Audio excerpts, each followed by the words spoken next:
ನಮಸ್ಕಾರ. ಜಿನಿ ನ್ಯೂಸ್ ವೀಕ್ಷಕರಿಗೆ ಸ್ವಾಗತ.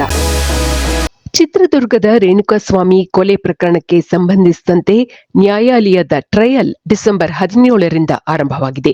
ಡಿಸೆಂಬರ್ 17ರಂದು ನಡೆಯುವ ವಿಚಾರಣೆಗೆ ಹಾಜರಿರುವಂತೆ ಸೂಚಿಸಿ ಮೃತನ ತಂದೆ ಹಾಗೂ ತಾಯಿಗೆ ಇಲ್ಲಿನ 57ನೇ ಎಸಿಎಂಎಂ ನ್ಯಾಯಾಲಯವು ಸಮನ್ಸ್ ಜಾರಿಗೊಳಿಸಿದೆ.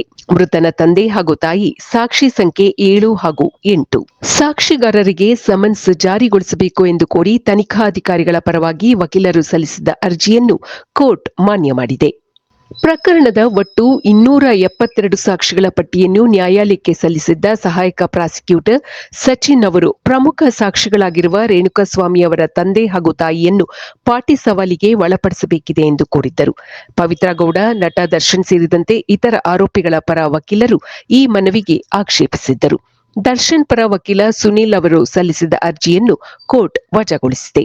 ಇದೇ ವೇಳೆ ಪ್ರಕರಣದ ಮತ್ತೊಬ್ಬ ಆರೋಪಿ ಪ್ರದೋಷ್ಗೆ ಮಧ್ಯಂತರ ಜಾಮೀನು ದೊರಕಿದೆ.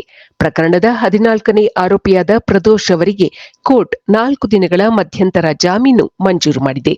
ಅನಾರೋಗ್ಯದಿಂದ ಬಳಲುತ್ತಿದ್ದ ಪ್ರದೋಷ್ ಅವರ ತಂದೆ ಇತ್ತೀಚೆಗೆ ನಿಧನರಾಗಿದ್ದರು. ತಂದೆಯ ತಿಂಗಳ ಕಾರ್ಯಕ್ಕೆಂದು ಪ್ರದೋಷ್ ಅವರಿಗೆ ಡಿಸೆಂಬರ್ 4ರಿಂದ ಡಿಸೆಂಬರ್ 7ರವರೆಗೆ ಜಾಮೀನು ನೀಡಲಾಗಿದೆ. ಇದು ಈ ದಿನದ ಸುದ್ದಿಗಳು. ನಿರಂತರ ಸುದ್ದಿಗಳಿಗಾಗಿ ವೀಕ್ಷಿಸುತ್ತಿರಿ ಜಿನಿ ನ್ಯೂಸ್. ನಮಸ್ಕಾರ.